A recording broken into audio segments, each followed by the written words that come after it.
Et salut à tous, aujourd'hui on va fabriquer une enceinte Bluetooth.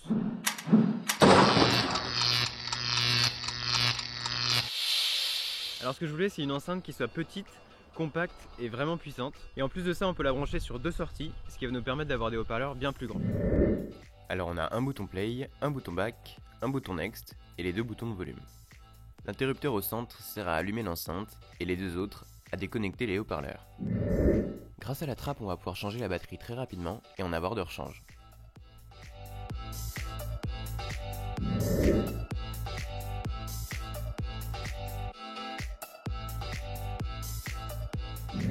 Alors pour commencer, on va faire quelques tests. Alors la première chose, c'est de l'allumer. Ensuite on connecte les deux haut-parleurs. Et puis maintenant on va synchroniser le Bluetooth. Et maintenant on peut tester avec de la musique.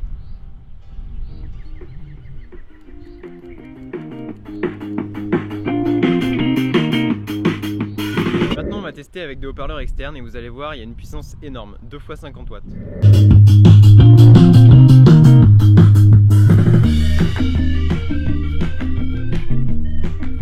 La puissance est juste incroyable, je sais pas combien de mètres on est mais...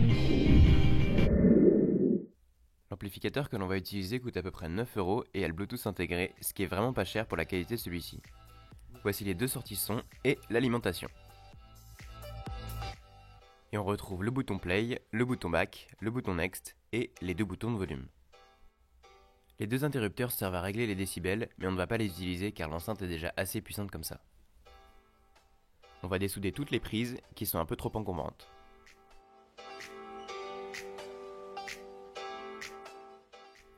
Avant de retirer la prise d'alimentation, regardez où sont le plus et le moins et notez-le.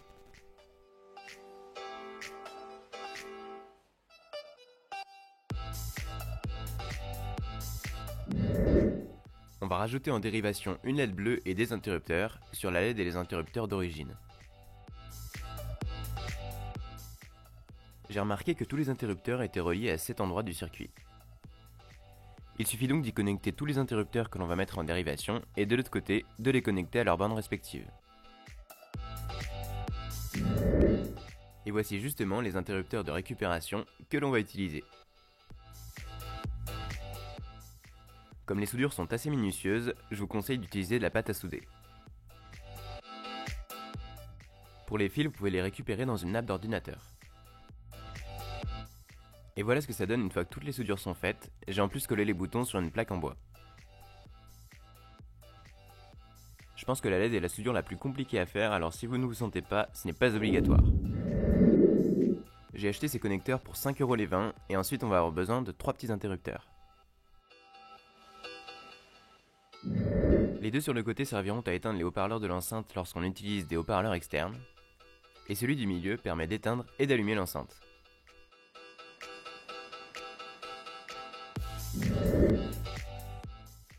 Justement les haut-parleurs les voici, alors ils font 75 watts et 3 ohms et je les ai récupérés dans une ancienne barre de son.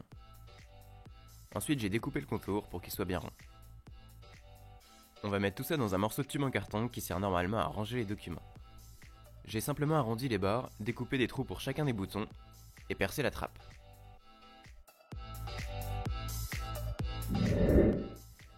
Maintenant on va y coller du faux cuir.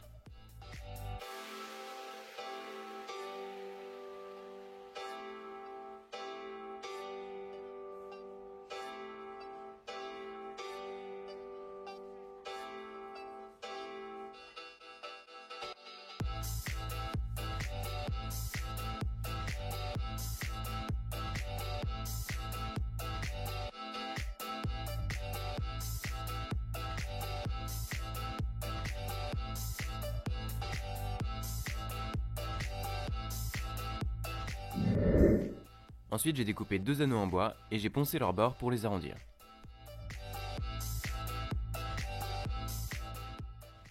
On va les recouvrir de tissu avec des agrafes.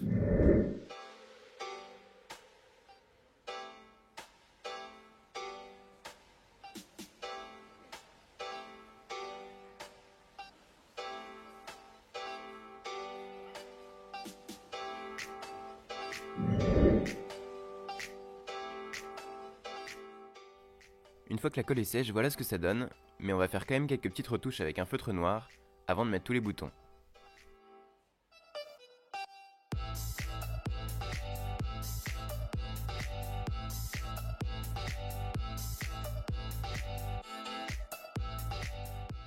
J'ai découpé les connecteurs pour qu'ils prennent un peu moins de place.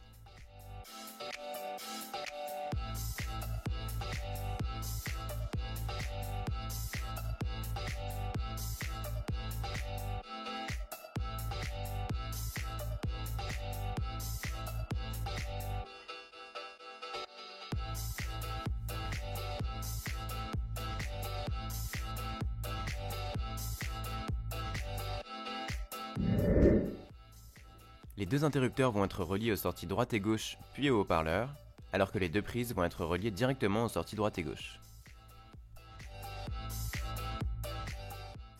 Il ne reste plus qu'à insérer l'amplificateur et connecter les sorties et l'alimentation.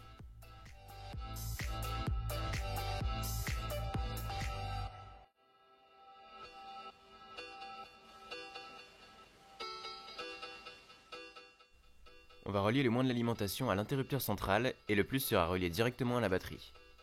Pour la batterie, j'ai connecté 4 compartiments à pile de 3,7 volts en série et on va mettre tout ça dans le couvercle.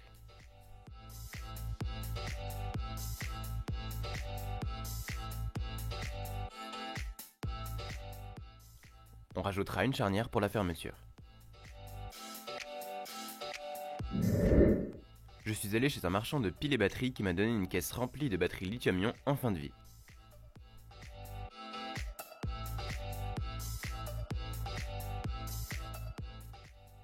En réalité, dans les batteries de perceuse ou d'ordinateur, tous les éléments ne sont pas morts et on peut en récupérer.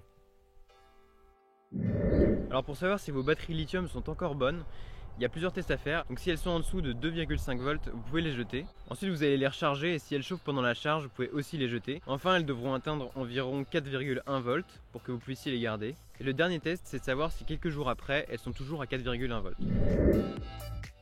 On va maintenant fabriquer un chargeur pour nos batteries lithium.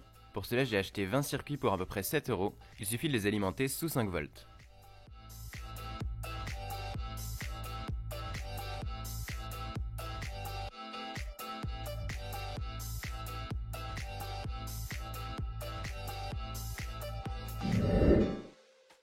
On va relier 4 compartiments à pile sur les sorties de 4 circuits.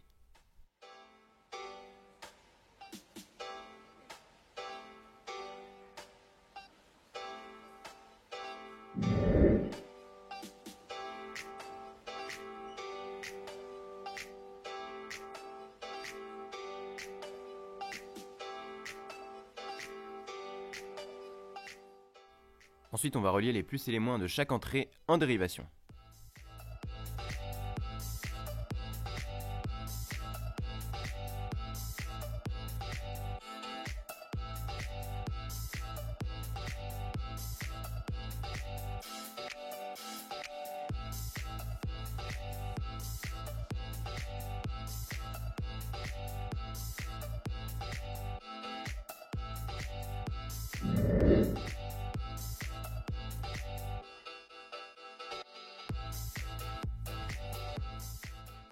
On peut ajouter un ruban pour que ce soit plus facile d'enlever les piles.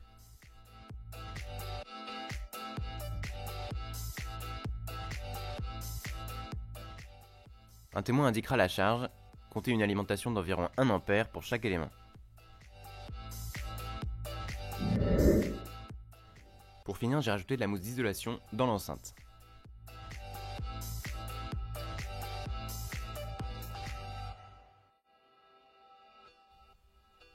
Si vous voulez une fermeture plus solide, vous pouvez utiliser des aimants. Voilà, l'enceinte est déjà terminée, j'espère qu'elle vous aura plu. Si c'est le cas, vous pouvez mettre un pouce bleu ou me le dire dans les commentaires. Et puis on se retrouve dans une prochaine vidéo.